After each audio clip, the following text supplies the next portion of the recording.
Ang bata nagabisyo sa gwa, sige lang araman si Rain, hindi lang magpa-disturb. Kaya isang una, ikaw sang ginadala ka sa simbahan, bisyuhan ka man. Tinsindihan nila na sino sa gani? Si Jace. Dutay ko kambal kay Greba.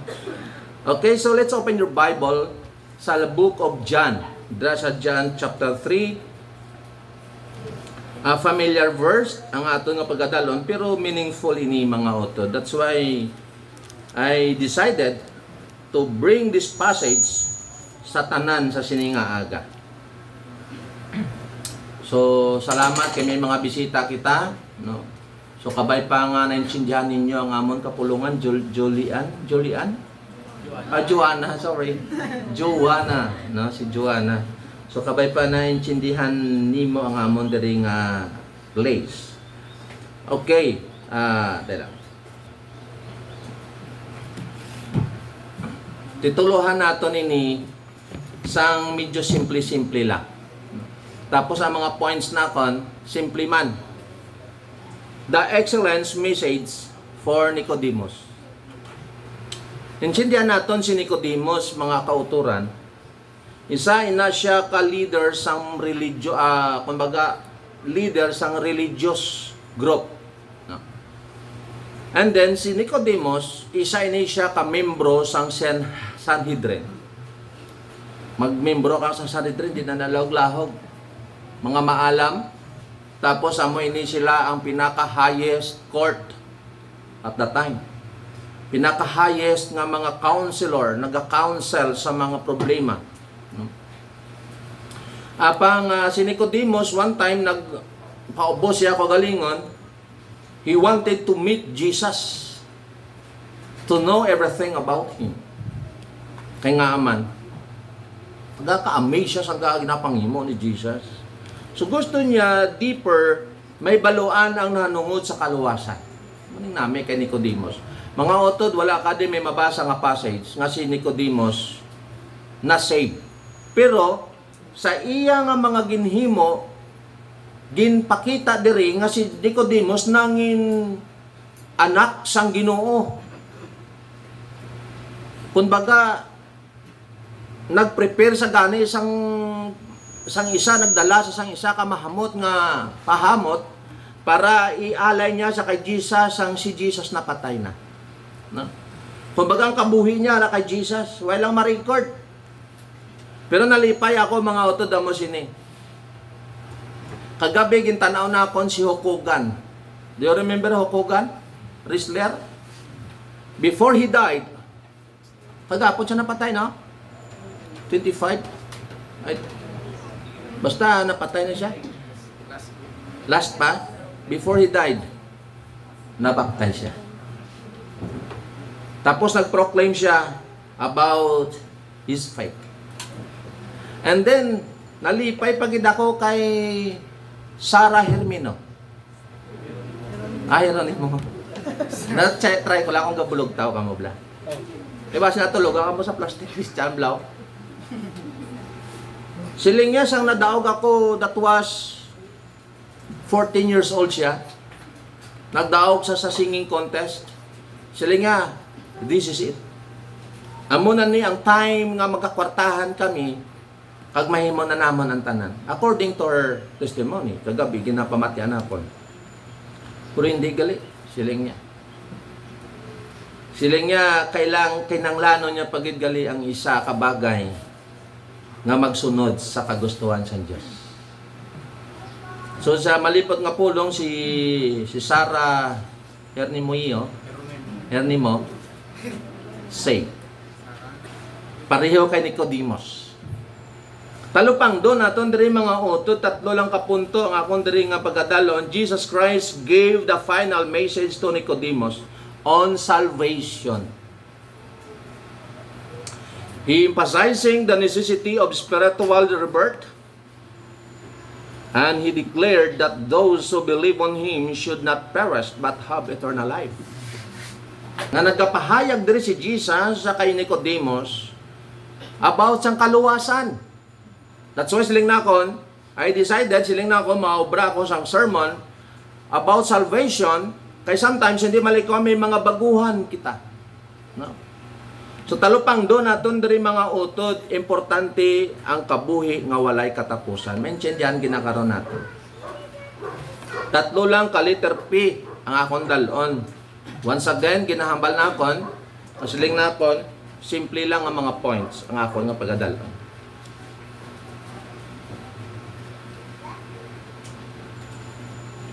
Number 1.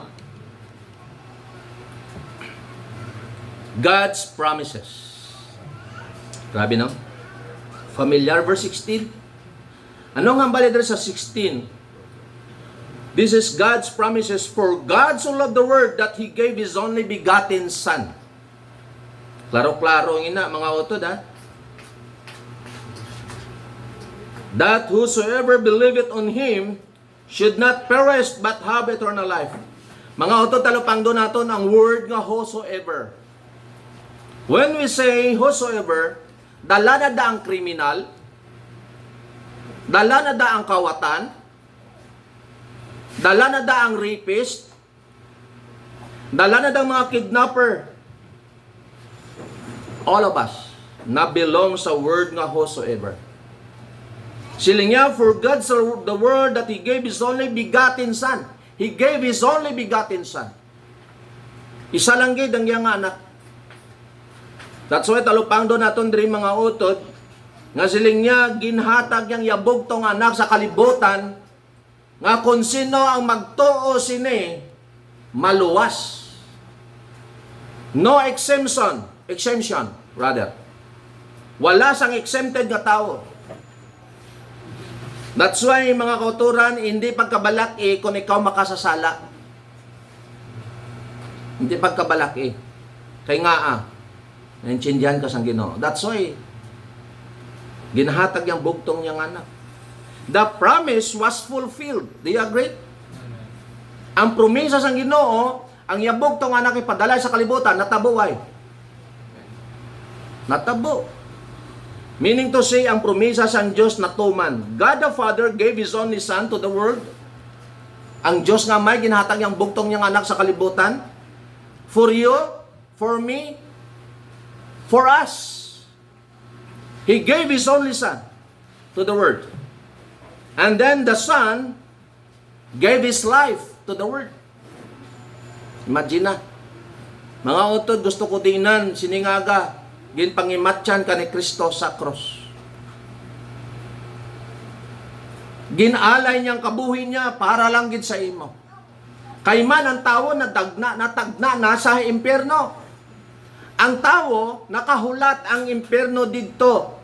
Amo na mga utod, pag once ginbaton mong Ginoo si matutod, si mo sinseridad, si mo kabuhi, luwas ka gid totally, wala pang duha-duha. Wala sing pangduha-duha ang kaluwasan nga ara sa imo. Ang kaluwasan nga ara sa imo, hindi na makakas. Kaya nga aman, ano ang pruwiba? Aras John 3:16. That He gave His only begotten Son, that whosoever believeth on Him should not perish, but have eternal life. May eternal life, bala nga kakas-kakas ang kaluwasan niya. Amo na nga nanamiyan ko sa isa ka preacher sang liga gintanaw nakon.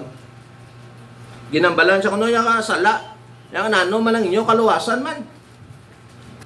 Luwas ka kaga forever ang kaluwasan sa imo bisan makahimo ka sala, luwas ka gihapon. Namiyan ko sang iya nga gin-expose ang isa ka pastor siling niya. Sa gamay nga bagay talikdan ko sa Dios. Kung tutuod lang si Kristo nagkadto diri para sa makasasala, hindi sa matarong. Subot silingon do ta diferensya talikdan ko sa Dios. Nagkadto di siya for me nga ako makasasala na kag karon nakahimo ko kapaltahan talikdan niya ko. Namyan ko sang pag-expose niya. Subot silingon ang ginaang anak naghatag siya kabuhi. Amo ni nako nakita ko mga todo, listen to me. Wala gid tani sang rason kung maintindihan mo kamatayon ni Kristo sa cross, why sang rason nga hindi ka gid magsimba sa Ginoo. Tutod na. Ariyo. Ang problema bala sa ibang nga tao sa bang ini kabay pa nga maging open-minded kita labi kalabaw sa mga visitors. Gin pangimatyan kita sang buhi nga Dios. nga buhi nga si Kristo Jesus, tawo siya sang aras sa kalibutan. Ginpangimatsan kita sang buhi. Ang problema, ang tao gasimba sa patay. Paano nga ako nga gina-drive out? Gasimba sa hindi makabati, hindi makakita, hindi makagiho, pero ginpangimatsan sa sang buhi. Tani, kung gipangimatyan kita sang buhi nga mo na makasolbar sa aton sa linaw nga kalayo, simbahon ta ang Dios ang nagtuga sining kalibutan nga buhi. Kay nga mga otot, kunin mo gitalupang doon, sino kagid nga pangimatyan ni Kristo. Amen? Talupang doon naton. Now, the promise was fulfilled. Kadua, the promise of eternal life. Amo ning promisa sang Ginoo diri. Whosoever believeth on Him should not perish but shall be saved.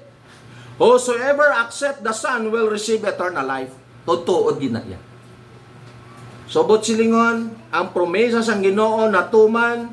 Silingon, brethren, na humana ang kaluwasan. Humana. Ara na sa imo ang pag-accept sina. Talupang doon naton diri ikaduwa nga letter P. Yo grabe, dasig lang. The purposes, God's purposes. Verse 17 and 18. Ano nga ba sa 17? For God sent not His Son into the world to condemn the world, but that the world through Him might be saved. He that believeth on Him is not condemned, but he that believeth not is condemned already, because he had not believed in the name of the only begotten Son of God. Only begotten Son of God. Siling diri sa ginbasa naton, ang Dios ginpadala niya bugtong anak, not to condemn the world, but to save the world. Makon mo? Nagka-ready na si Kristo, kay bangod nakita sang Ginoo nga ang kalibutan mapahamak gid. Amo na kanami gali sang Ginoo, brethren. Kay nga sa pihak ang tao nagpakasala, nangitagyapon pamaagi ang Dios kung paano maluwas ang mga kaanak kanya. What is the purpose of the Son to this world? Ano ang purpose niya? Ang purpose niya to show His love to the world, that through Him the world might be saved. Ginpakita niyang gugma niya. Amo na matutuod nga gugma, brethren, kay nga waay isang baylo, waay isang bayad. Ang gugma niya matutuod, gigaginhatag niya para sa mga katawahan. Para gid sa ibutang mo gid sa imo, hindi na sa iban. Ebe pang personal taning ini nga mensahe. Sa imo lang gid kumbaga ibutang mo gid sa siningatin yon nga ang Ginoo nagaistorya gid sa imo personally. No? Nagahambal gid siya. Nga ang purpose niya, si Kristo nagkaridiri, hindi sa paghalit sa imo. Why siya nagkadto diri si Kristo para nga ang tao nga makasasala ihaboy sa impyerno. Kundi nagkadto sa diri para nga ang tao nga inughaboy sa impyerno, luwason niya. Hawiran niya. Sa ano pamagi? Through His life. Maakon mo, natabo na ihan nga nagtalos ka bayad sang bill sa imo nga kaingon. Why ka mo nagbayad bill sa suga, lutdan ka mo, biya kami ani mabayad para sa inyo. Nahimo mo na why pa. Oh. Ina sa totoo lang, haloson ka gani ka bayad sang imo nga bill, mambayad ka pa sa iban, do ka budlay na gid na. How much more ang ini ginimo ni Kristo? Ginpangimatyan kanya. Amo na dapat ng isa ka Kristohano matalupang da niya kung ano kanami ang Dios, ikaw ara kagid sa buluhaton sang Dios, sa tion sang tigsilimba. Kay ginasimba naton ang Dios nga buhi nga aton ginatuohan. Ang impierno once again ginasulit naton, why gintuga na para sa imo. Para kay Lucifer. Para sa isa ka anghel nga rebelde. Nagrebelde niya sa Lucifer mo. That's why ang manghel makasala o ay gid kaluwasan. Ikaw, minilyon, linibo nga kasalanan, pwede ka pa maluwas. Pag ginhatag mong kabuhi mo sa Ginoo, ginsurrender mo. Ano ang purpose bagay? To save the world from the wrath of God. Imaginan mo, nag-adabdab ang kaakig sa Diyos sa kalibutan. Pero tinagid ka rebelyos ang kalibutan mo. So sila nga, antis ko, nga ginimo yan na otod. Nga ginhimo niya, ginpadala ang yabugtong nga nagsasing kalibutan, antis niya laglagon ang kalibutan. Para nga wala sa sing may mabatian sa mga tao nga basulon siya. Subot silingon, tanda gid ang Ginoo. Pagahanuton ka, pagaduplaan ka, pagadayab-buyayabon ka, kag ilansang ka, pagabunuon ka. Amo nang imo sitwasyon dito. That's why sa Isaiah kin testify dira ni Isaiah nga ang isa ka manluluwas hindi na mamukaan ang itsura niya. Sang kasakit ug sang kabudlayan. Imagine na. Ginamo na si Kristo bangod sa aton. Tapos kapalmoks tayo kung hindi pa kita magpalapit sa Ginoo. Hindi pa kita magtalupangod sa kaayon ni sang Ginoo. Nagapati ka na way kagapasalamat. Nga bisan pa paano sa kakulangan nato ng Ginoo active yapon sa pagpamati sa pangamuyo nato. Way kadara di mo na matalupang dan. Ano ang iya nga kaakig dere ang purpose ang anak sang Dios? To bring brightness to the darkness. To bring light to those who are in the darkness. Matalupang dan gid karon naton. Ginpadala diri ni Kristo si ang Dios nga anak ang si Kristo Hesus para nga kalibutan nga nadalman nalikupan sang kadulom maiwagan. Kabudlay bala kon ang isa ka lugar dulom. Correct? Kabudlay gid magiho. Ti amo ning nakita sang Ginoo sila nga budlayan ini sila mahulog gid sila sa pilas. Ang ining mga tawo. That's why nga ipadala ko tong bugtong kong anak para maiwagan. Kag mahibaluan nila ay lapit na lang gid ko gali sa pilas. Bot silingon, si Kristo Hesus ang nagadala sang kaiwag sa kabuhi ka. Ari talapang, gusto ko tungtungan bala ang tatlo nga punto. Tanawan nyo bala mga tao, ang kalibutan madulom, kay pagkagat ni Iba sa ni Adan sang mansa sang di man masan sang prutas, naglikop dayon, naglapta dayon ang kadulom nga sala. Ang dulong nga inaamo ng sala nga naglikop sa bugos nga kalibutan. Di karon, ang tawo way kabalo sa imo nila giniiwagan sila sang Dios paagi sa kabuhi ni Kristo Jesus. Ginpadala diri si Kristo Jesus na iwagan ang bugos nga kalibutan, natagaan sang kasanag. Tanawan niyo bilang mga tawo sa verse 19 to 21. Pangatlo naton nga letter P, God's people. Oto before tayo talakayon anay ang 17 o ang 19 to 21 nagapati ka ang tanan nga tawo sa Dios. Amen. Kapati ka mo. Tanan nga tawo gintuga sa Dios. Katawhan ini sa Dios. Jutay lang ang manog ang anak sang Dios. Tanan tawo niya pero jutay lang ang anak niya.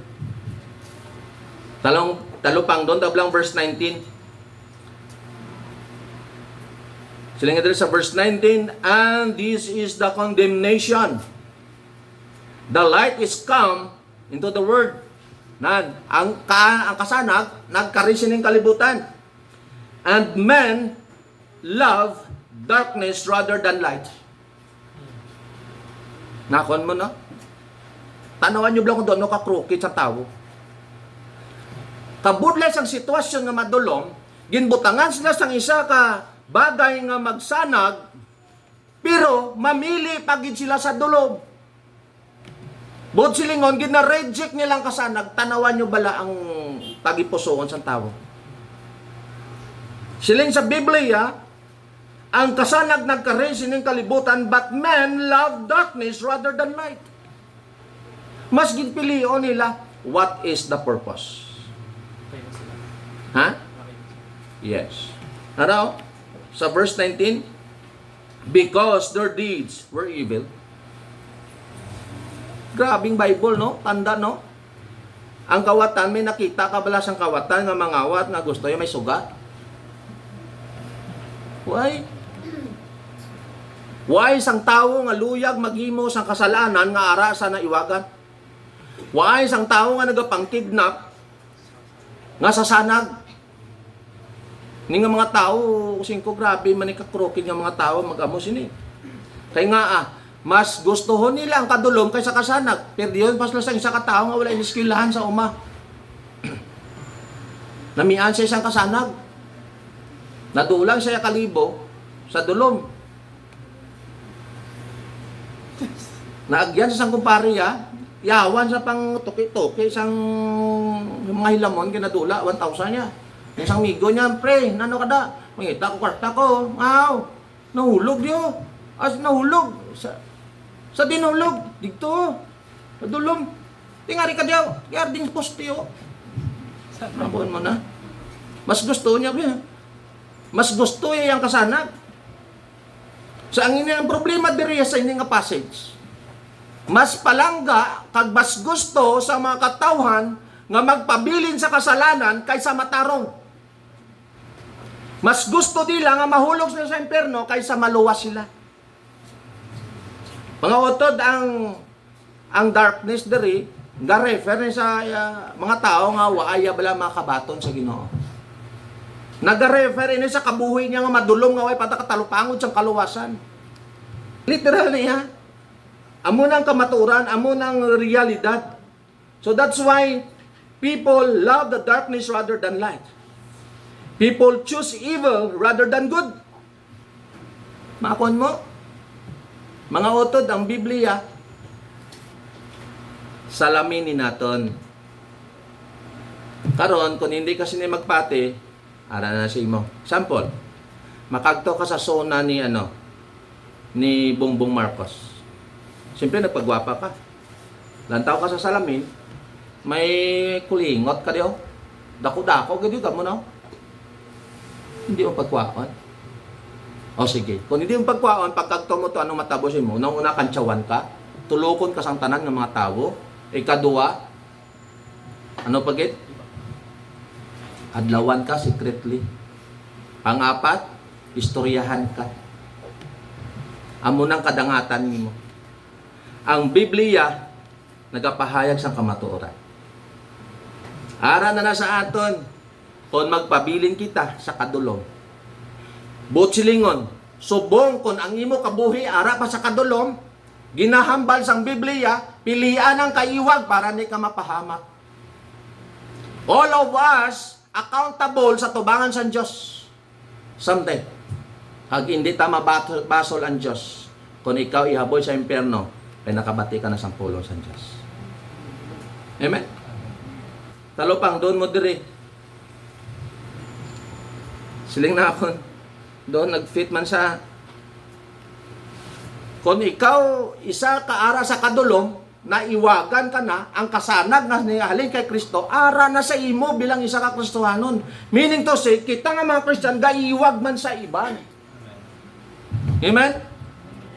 O galing, kay kung ginapakita nimo bisan way kagasulwin, ginapakita nimo ang good testimony nga ikaw ara ng kaiwag sa imo, ang tao pusa mag-upod sa imo. Na.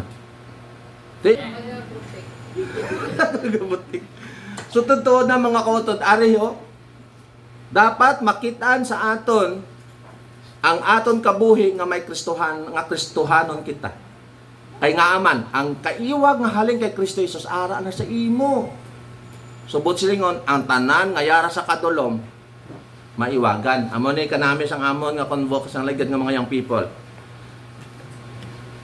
Halungan naton ang aton kabuhi, nga ang mga tawo nga ara na subong halin sa kadulom, nagkanto sa kasanag, halungan naton ang aton testimony, nga ang ini mga tao nga ari na sa kasanag, hindi magbalik sa kadulom. Kay sometimes, ang Kristohanon, amo pa ang gatulod sa kapariyo niya ang Kristohanon nga magpalayo sa Ginoo. Na, amo na yung masakit. Realidad? Yes, realidad. Realidad na yan. Hindi man, yes, hindi kita perfect. Right? Pero himuon man ang mga bagay nga ginahalungan naton testimony. Kung baga bala, ano ganitong kanta nila ni, ang part nyo, ano to gani? Utod kong Kristohanon, ikaw ang magbugtaw, kayang mo kapawa, basi gapiraw-piraw. Makakol mo na. Gapiraw-piraw, laga mamo no? Dutay ko yung patay. Sa una nakobra ko, hindi ko na makita. So, ang gobra ko sa nawaling, ang Kristohanon pariyo sa sang fluorescent. As long nga ara ang connection, hindi gid ang connection sa power hindi gid mapatay. Yan no nga bagyo. Basta ara lang ang connection. Pero ang kingki, kandila, dutay nga huyop patay. Na subot silingon ang atong nga Christian life. Mangin mabakod ang aton pag-iwag. People hate the light because their deeds are evil. This is not my word, but this is the word of God. Akig na sila ya. Akig na sila ya sa kasanag. Inaano nagsiga maning suga man. Subot silingon, mga kauturan, nagahambal diri ang mga katawhan sa ginabasa naton. Those who choose the light, remember, those who choose the light walk in the light. Ang tanan nga nagpili sang kaiwag abi magkabuhi nga ara sa kaiwag. Hindi na magaling kay Kristo. Ano man nga problema na. Kung baga kaya mo ni kay bangod ara sa Kristo pod mo. Ara ka na sa kasanag. Matalisod ka pa? Hindi na. Kunin mo gitalupang doon, mga utod. Hindi man tadi tanan mataro. Pero ari lang gid ang akon mahambal sa imo. Kabay nga kun every time nga magsimba ka, namnamon mo ang pulong sang Dios. Hindi pagyaboy sa iyabot, iigo gid siya. Hindi pagyaboy. Para gito sa iyaho. Para na sa imo ang pulong sang Dios. Kay nga aman, naiwagan ka na sa pulong sang Dios. Amen? Sa verse 19 and the last. Anong hambal sa 19? And this is the condemnation that light is come into the world. And men love darkness rather than light, because their deeds were evil. Ano no? Sa 20:21. But he that doeth truth, sabi nga din sa verse 2, are you following? Amen. Cometh to the light. Ang nagahimo ko no sa kamatuoran, nagapadulong sa kaiwag, that his deeds may be made manifest, that they are wrought in God. Butslingon makita, nagapadulong ka sa kaiwag, kag makitaan kagid. Kitaon kagid. That's why siling sang Biblia, let your light so shine before men. Ipaiwag ang imo kasanag sa tanan. Hindi pagitago. Mga kauturan, kabay. Hindi mo pagkahuya nga ikaw isa ka Kristohanon. Amen. Hindi pagkahuya. And the light dwelling in the heart will be manifested. Butsingon ang kabuang ang iwag nga ina. Ara sa imo tagipusoon dapat makitaan gid sa imo nga ara sa imong kaiwag. That's why mga utod, why na ko sang may ginahandom every Sunday. Nga ikaw makabati sa pulong sa Diyos nga magpalauli, nga bit-bit mo gid ang pulong sa Diyos. That's why don't waste your time while you are listening the Word of God. Kay nga man, di mo na mabatian sa dasal.